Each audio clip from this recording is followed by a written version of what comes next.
जय हिंद दोस्तों। तो हम लोग इस वीडियो के माध्यम से खान सर का जो बुक है जिसका नाम है सामान्य विज्ञान में वस्तुनिष्ठ प्रश्न जो है आपको 30 वर्षों के प्रश्न 30 वर्षों में जितने भी सारे एग्जाम हुए हैं उन सभी एग्जामों का 15,000 से भी प्लस इसमें प्रश्नों को ऐड किया गया है। और यह कौन सा प्रश्न होगा? ये प्रश्न आपको कोई भी एग्जाम हो, चाहे लो लेवल से लेकर के हाई लेवल तक, यानी स्टेट लेवल से लेकर के सेंट्रल लेवल तक जितने भी सारे आप लोग को एग्जाम होते हैं उन सभी एग्जामों का chapter wise previous year question जो है 1990 से लेकर के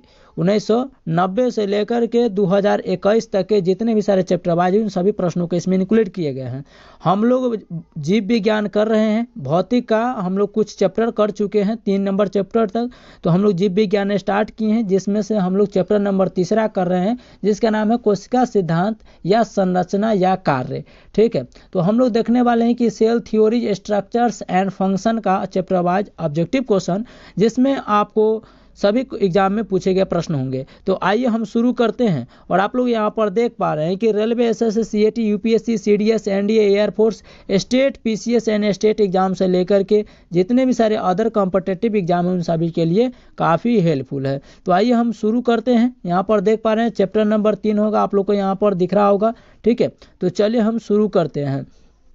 आज का पहला नंबर प्रश्न और ये वीडियो का पार्ट 2 होगा। ठीक है, यह वीडियो का पार्ट 2 होगा क्योंकि इससे पहले हम पार्ट 1 कर चुके हैं। तो पहला क्वेश्चन क्या कहता है कि कोशिका के निम्नलिखित में से किस अनुकाय में दोहरी झिल्ली अनुपस्थित रहती है? अनुपस्थित मतलब रिप्रेजेंट रहती है। तो लाइसोसोम में दोहरी झिल्ली नहीं पाई जाती है, एकहरी झिल्ली पाई जाती है। ठीक है, लाइसोसोम को हम लोग आत्महत्या की थैली बोलते हैं। क्या बोलते हैं? आत्महत्या की थैली बोलते हैं, ये याद रखिएगा। ठीक है, माइटोकॉन्ड्रिया को प्रोटीन की फैक्ट्री बोलते हैं। ठीक है, चलिए केंद्रक का खोज कब किया गया? 1831 ईस्वी में किया गया। कब? 1831 ईस्वी में किया गया। किसने किया था? तो ये रॉबर्ट ब्राउन नामक व्यक्ति ने किया था, रॉबर्ट ब्राउन नामक वैज्ञानिक ने किया था। तो ये भी आप लोग याद रखिएगा। हमारा इस प्रश्न का राइट आंसर हो जाएगा ऑप्शन नंबर सी, लाइसोसोम।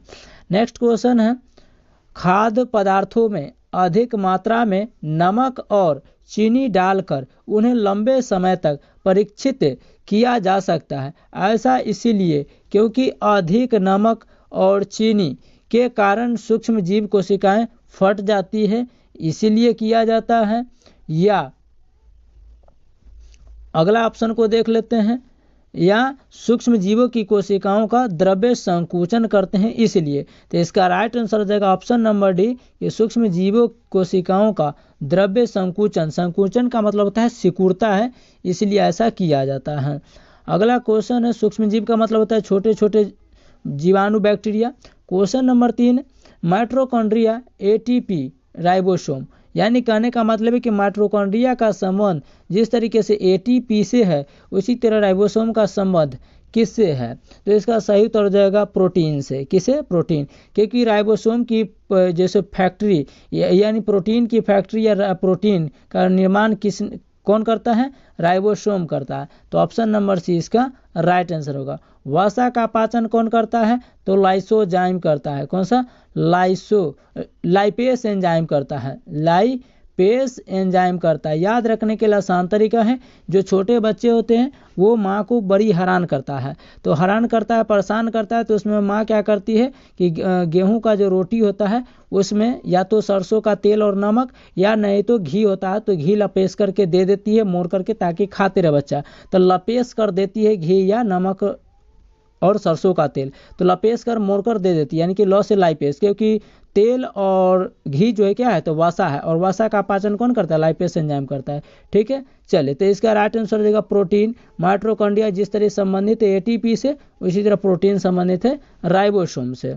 चलिए नेक्स्ट क्वेश्चन कहता है कि बायोप्सी का संबंधित है, या बायोप्सी का मतलब क्या होता है? तो शरीर के किसी भी भाग को काट करके जांच या टेस्ट किया जाता है तो उसे बायोप्सी बोला जाता है। क्या बोला जाता है? बायोप्सी बोला जाता है। यहाँ पर कहता है कि परीक्षणों के लिए, परीक्षण मतलब जांच के लिए, टेस्ट के लिए ऊतकों को शरीर से अलग करने से क्या किया जाता है? बायोप्सी कहलाता है। क्या कहलाता है? बायोप्सी कहलाता है। तो इस प्रश्न का राइट आंसर हो जाएगा ऑप्शन नंबर सी। ठीक है, चलिए नेक्स्ट क्वेश्चन है, क्या कहता है कि मानव कोशिका में गुणसूत्रों की संख्या होती है। तो हम बताए थे पिछली क्लासों में आप लोग को कि जोड़ा पूछेगा तो आपका 23 हो जाएगा, 23 पेयर। संख्या पूछेगा तो 46 यानी 46 हो जाएगा। ऑप्शन नंबर सी आप लोग को बिल्कुल सही है। नेक्स्ट क्वेश्चन यहाँ पर आप लोग देख पा रहे होंगे।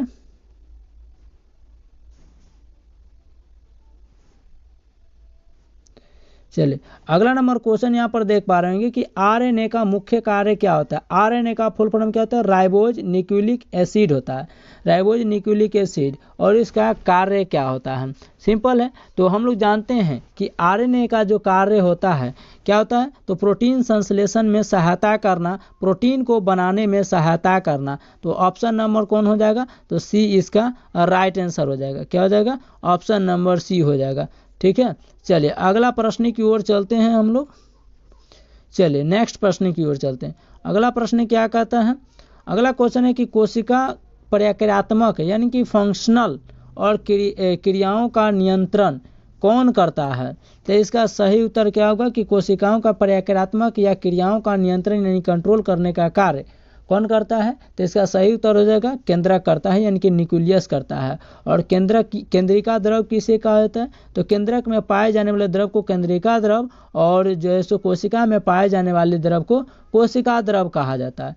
यहाँ पर मान लीजिए कि है कोशिका, तो कोशिका में पाए जाने वाले द्रव को कोशिका द्रव, याद रखिएगा, कोशिका में पाए जाने वाले द्रव को कोशिका द्रव कहते हैं। और इसके कोशिका में पाए जाते हैं न्यूक्लियस भी, तो केंद्रक जिसे कहते हैं। तो केंद्रक में पाए जाने वाले द्रव को हम लोग केंद्रिका द्रव बोलते हैं। और जब कोशिका द्रव और केंद्रिका द्रव दोनों को मिला देते हैं तो ये जीव द्रव्य का निर्माण कर लेता है। ठीक है, इसी को प्रोटोप्लाज्म बोलते हैं अंग्रेजी में। हमारा इस प्रश्न का राइट आंसर हो जाएगा केंद्रक। क्या हो जाएगा?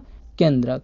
चलिए अगला क्वेश्चन कहता है कि जीन परिवर्तन किस में होता है। यहाँ पर देख सकते हैं आरआरबी चेन्नई बोर्ड में पूछा गया है ये क्वेश्चन। तो जीन परिवर्तन किस में होता है? यह जीन जो बदलता है क्यों? आप लोग गांव घर में देखे होंगे कि जब कोई बच्चा जन्म लेता है तो कभी दादा, कभी परदादा, कभी चाचा, कभी किसी के यहाँ पर चल जाता है, कभी फुआ। तो ऐसा क्यों होता है? तो ये जीन के कारण होता है, क्योंकि व्यक्ति भले मर जाता है लेकिन जीन जो है से एक पीढ़ी से दूसरी पीढ़ी में संचरित यानी कि ट्रांसफर होते रहती है। तो जीन किस में परिवर्तित हो जाता है? तो इसका सही उत्तर होगा डीएनए में। किसमें? डीएनए में रहता है। ठीक है, तो ऑप्शन नंबर ए इसका बिल्कुल सही। डीएनए का full form deoxyribose nucleic acid होता है। अगला क्वेश्चन, निम्नलिखित में से कौन सा कोशिकांग केवल पशु कोशिका में पाया जाता है? तो पशु कोशिका में पाए जाने वाले कौन सा कोशिका का इनमें से अंग है? तो इसका सही उत्तर होगा लाइसोसोम। क्या होगा? लाइसोसोम सिर्फ एनिमल में पाए जाते हैं। किस में पाए जाते हैं? एनिमल यानी जानवर में पाए जाते हैं। ठीक है, ऑप्शन नंबर ए इसका बिल्कुल सही है। अगला क्वेश्चन है 5 नंबर। अभी हम आपको बताए हैं कि आत्महत्या की थैली किसे कहा जाता है? लाइसोसोम को कहा जाता है। याद रखिएगा, एग्जाम के लिए काफ़ी महत्वपूर्ण होगा, क्योंकि जो भी हम आपको पॉइंट बोलेंगे वो सभी एग्जाम से रिलेटेड, एग्जाम में पूछे हुए प्रश्नों को ही हम लोग रिपीटेड करेंगे। ठीक है, ताकि आप लोग को हेल्पफुल होते रहे, रिवीजन भी इस क्लास के माध्यम से होते रहे। अगर क्वेश्चन आता है तो उसका भी रिवीजन होते रहेगा और अन्य नए नए प्रश्नों को जानने का और सीखने का मौका मिलेगा। हम प्रयास करेंगे। तो ऑप्शन नंबर सी इसका बिल्कुल सही है। अगला क्वेश्चन है कि वनस्पति कोशिका तथा प्राणी कोशिका का अंतर किसकी उपस्थिति से स्पष्ट होता है? यानी कि पेड़ पौधा में जो पाई जाती है कोशिका, वो कोशिका, और जो भी प्राणी यानी कि जीव जंतु जैसे हम लोग हैं, तो इनमें जो कोशिका पाई जाती है, यानी हम लोगों में कोशिका पाई जाती है और जो पेड़ पौधा में कोशिका पाई जाती है, इन दोनों में अंतर हम किसके उपस्थिति के कारण हम कर सकते हैं? तो ये अंतर होगा कोशिका भित्ति के कारण। क्योंकि कोशिका भित्ति आपको पाया जाता है किस में? वनस्पति यानी पेड़ पौधा में। लेकिन कोशिका झिल्ली किस में पाया जाता है? तो कोशिका झिल्ली हम लोगों में पाए जाते हैं, जीव जंतु में पाया जाता है। ठीक है, तो याद रखिएगा, हम लोगों को शरीर में क्या पाया जाता है? कोशिका झिल्ली। झिल्ली काफ़ी सॉफ्ट और मुलायम होता है और भित्ति काफ़ी हार्ड होता है, यानी कि कठोर होता है। देखिएगा कि पेड़ पौधा का जो ऊपर वाला छिलका होता है उसी को भित्ति बोला जाता है और वो काफ़ी हार्ड होता है। ठीक है, जिसे हम लोग चैला भी बोलते हैं, चैली। चलिए अगला क्वेश्चन है कि किस कोशिकांग को कोशिका का मास्टर कहा जाता है? मोस्ट इंपोर्टेंट प्रश्न आरआरबी एएलपी टेक्नीशियन में पूछा गया है, आरआरबी एएलपी में और टेक्नीशियन में भी। ठीक है, तो ये किस कोशिकांग को कोशिका का मास्टर कहा जाता है? तो इसका सही उत्तर हो जाएगा ऑप्शन नंबर डी, नाभिक को। और नाभिक को ही क्या बोला जाता है? तो केंद्रक बोला जाता है। क्या बोला जाता है मेरे दोस्तों? तो ये बोला जाता है केंद्रक, केंद्रक बोला जाता है, जिसे हम लोग न्यूक्लियस बोलते हैं। ठीक है, क्योंकि परमाणु के बीच में रहता है। अगला क्वेश्चन कहता है कोशिका के 4 अवयवों में उस कोशिका को पहचानिए जो पौधे की कोशिकाओं में पाया जाता है किंतु जानवर की कोशिका में नहीं पाया जाता। सिंपल क्वेश्चन है, क्वेश्चन भरे 12 दिख रहा होगा, लेकिन क्वेश्चन आसान है। यानी उस अवयव को आपको छांटना है, कोशिका के उस भाग को छांटना है। ठीक है, कोशिका के उस भाग को या उस अवयव को छांटना है जिसमें क्या हो? तो पौधे की कोशिका और जंतु की कोशिका में अंतर होगा। क्या होगा? यानी कि वैसा कोशिका जो पौधे की कोशिका में पाया जाता है लेकिन जंतु या जानवर की कोशिका में नहीं पाया जाता है। ठीक है, तो उसे हम लोग क्या कहेंगे, उसे कैसे पहचानेंगे?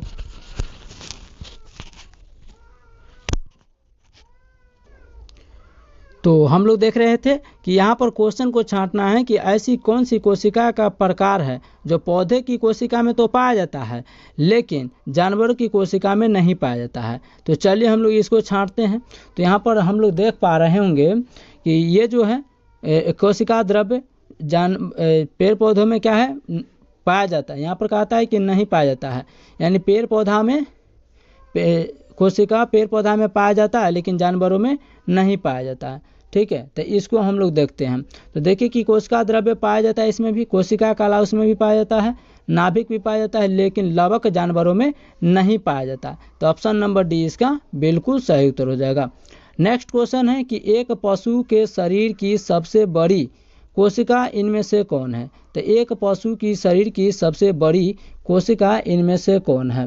तो इसका सही उत्तर क्या हो जाएगा? न्यूरॉन। क्या हो जाएगा? न्यूरॉन। तो एक पशु के शरीर की सबसे बड़ी कोशिका किसे कहा जाता है? न्यूरॉन को कहा जाता है। आइए अगला नंबर क्वेश्चन को करते हैं 10 नंबर। राइबोसोम का मुख्य कार्य क्या है?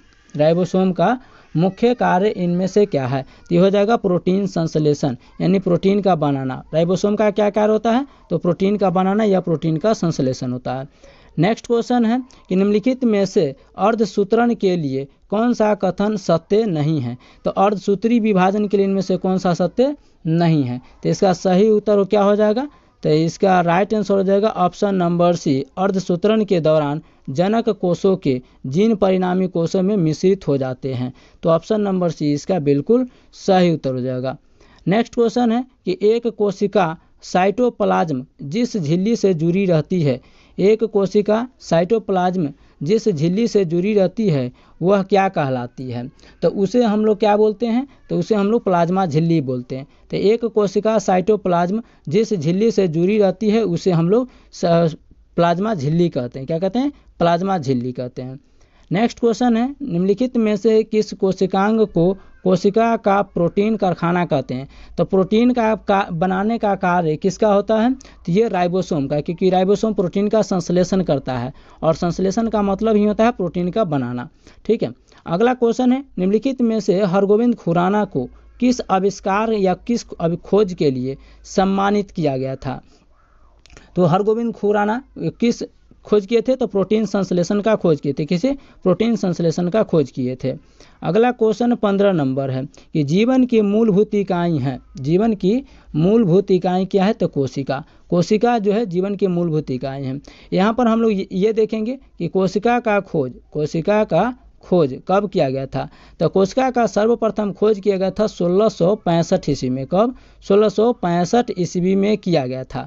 किसने किया था? रॉबर्ट हुक ने किया था। रॉबर्ट हुक ने किया था। ठीक है, और इन्होंने मृत कोशिका खोज किया था। इन्होंने मृत कोशिका का खोज किया था, लेकिन इन्हें फादर ऑफ साइटोलॉजी कहा जाता है, इनकी कोशिका का पिता कहा जाता है। कोशिका का अध्ययन क्या कहलाता है? तो साइटोलॉजी कहलाता है। क्या कहलाता है? साइटोलॉजी कहलाता है कोशिका का पिता। ठीक है, और जीवित कोशिका का खोज किसने किया था?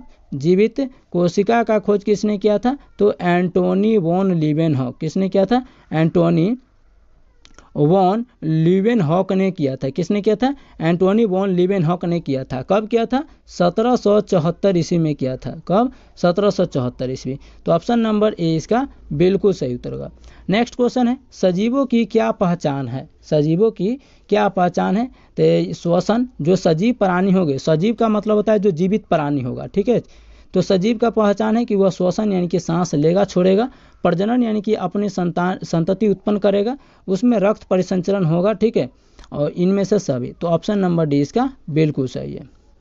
अगला क्वेश्चन है कि किसी कोशिका में मौजूद सबसे बड़ा कोशिकांग कौन सा है?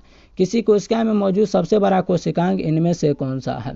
तो इसका सही उत्तर क्या हो जाएगा? ऑप्शन नंबर बी हो जाएगा, नाभिक। किसी कोशिका में मौजूद सबसे बड़ा कोशिकांग जो होता है नाभिक होता है, क्योंकि यह है परमाणु, और परमाणु के अंदर जो न्यूक्लियस यानी केंद्रक पाया जाता है उसे ही नाभिक बोला जाता है। अगला क्वेश्चन करते हैं 18 नंबर। शरीर में लगी चोट की मरम्मत के लिए किस प्रकार की सेल विभाजन का प्रयोग किया जाता है? तो शरीर में लगी सेल विभाजन के लिए किसका प्रयोग करते हैं? तो हम लोग केवल समसूत्रण का प्रयोग करते हैं। किसका? समसूत्रण का प्रयोग किया जाता है। तो ऑप्शन नंबर ए बिल्कुल सही है। अगला क्वेश्चन है कि किसके द्वारा आनुवंशिकता के विज्ञान को आनुवंशिकी यानी जेनेटिक्स कहा जाता है? तो इसका राइट आंसर हो जाएगा ऑप्शन नंबर डी, इनमें से कोई नहीं। ऑप्शन नंबर डी होगा डब्ल्यू वेटसन को। किसके द्वारा आनुवंशिकता के विज्ञान को आनुवंशिकी जेनेटिक्स कहा जाता है? तो डब्ल्यू वेटसन को कहा जाता है, ठीक है। चलिए अगला क्वेश्चन को करते हैं। नेक्स्ट क्वेश्चन है कि निम्नलिखित में से किसने यह मूल अवधारणा प्रस्तुत की थी कि सभी जीव कोशिकाओं से बने हुए हैं? तो ये किसने बताया था कि सभी जो जीव है वो कोशिकाओं से मिलकर के बना हुआ है? तो ये बताए थे, ऑप्शन नंबर डी हो जाएगा।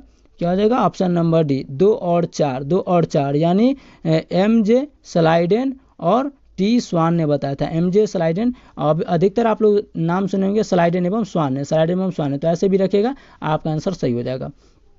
अगला क्वेश्चन है कि सेलुलर और मॉलिक्यूलर जीव विज्ञान का केंद्र स्थित है।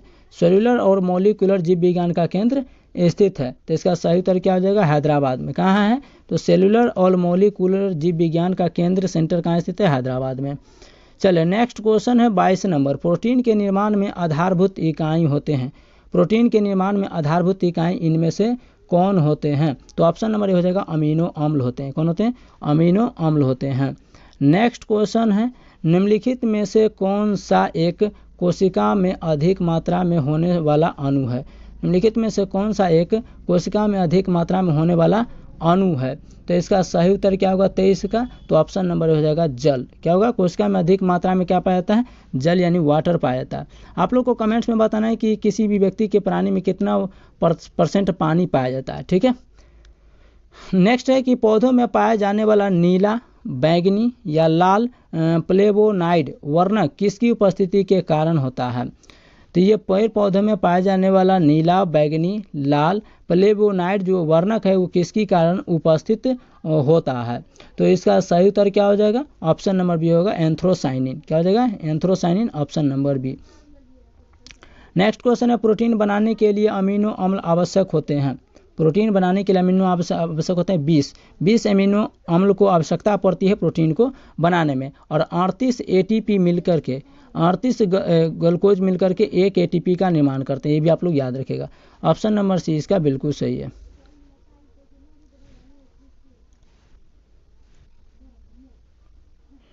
चलिए अगला नंबर क्वेश्चन क्या कहता है, निम्नलिखित में से कौन सा घटक पत्तियों को हरा रंग प्रदान करता है? तो हरा रंग किसके कारण होता है? हम लोग जानते हैं कि हरा रंग जो होता है वो क्लोरोफिल के कारण। ऑप्शन नंबर सी इसका बिल्कुल सही हो जाएगा।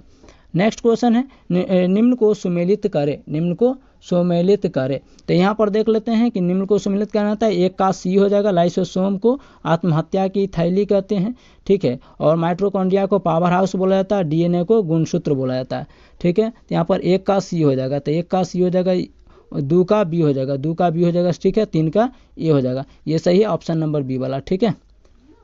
चलिए नेक्स्ट क्वेश्चन है कि आनुवंशिकी उत्परिवर्तन इनमें होता है। आनुवंशिकी उत्परिवर्तन इनमें होता है, तो आनुवंशिक उत्परिवर्तन किस में होता है? तो ये क्रोमोसोम में होता है। किसमें? क्रोमोसोम, यानी ऑप्शन नंबर सी इसका राइट आंसर हो जाएगा। नेक्स्ट क्वेश्चन है कि centre for DNA fingerprint and diagnostic अवस्थित हैं। तो centre for DNA fingerprint and diagnostic अवस्थित होते हैं। तो इसका राइट आंसर हो जाएगा हैदराबाद में। कहाँ पर? हैदराबाद में स्थित है। चलिए अगला नंबर क्वेश्चन है कि डीएनए संश्लेषण का प्रतिपादन किसने किया था? तो डीएनए संश्लेषण का प्रतिपादन करने वाले वैज्ञानिक कौन थे? ये कॉर्नबर्ग थे। कौन थे? कॉर्नबर्ग। ऑप्शन नंबर ए इसका बिल्कुल सही है। नेक्स्ट क्वेश्चन है कि कोशिका सिद्धांत निम्नलिखित में से किस पर लागू नहीं होता है?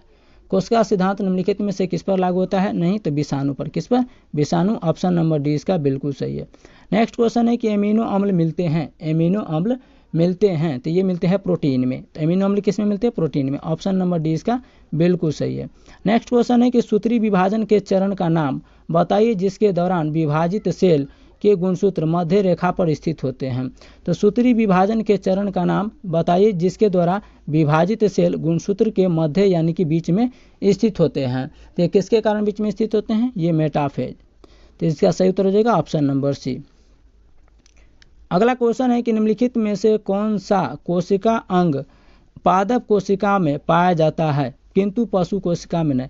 यानी कोशिका का कौन सा अंग है जो पेड़ पौधा के कोशिका में तो पाया जाता है लेकिन जंतु के कोशिका या पशु के कोशिका में नहीं पाया जाता? तो जंतु के कोशिका में क्या नहीं पाया जाता है? ठीक है, तो इसका राइट आंसर हो जाएगा क्लोरोप्लास्ट, क्योंकि क्लोरोप्लास्ट पेड़ पौधा में पाया जाता है, पादप कोशिका में पाया जाता है, क्योंकि ये इसी के कारण वो हरा होता है। अगर जीव जंतु में पाया जाता तो जीव जंतु भी हरा होता। ठीक है, लेकिन ऐसा नहीं होता है।